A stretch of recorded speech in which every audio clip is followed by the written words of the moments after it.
سأقبل يا خالقي من جديد كما أنت مني إلهي تريد، وأرجو إذا أنت تقبلني جنان الخلود ومنك المزيد.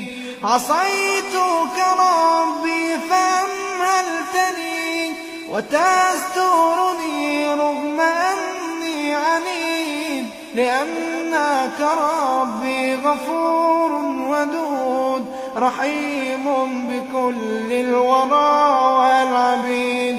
أتيتك يا خالقي باكيا ودمع الأسى كل حين يزيد، لقد قلت في الله لا تقنطوا وإن تعف عني فذا يوم عيد.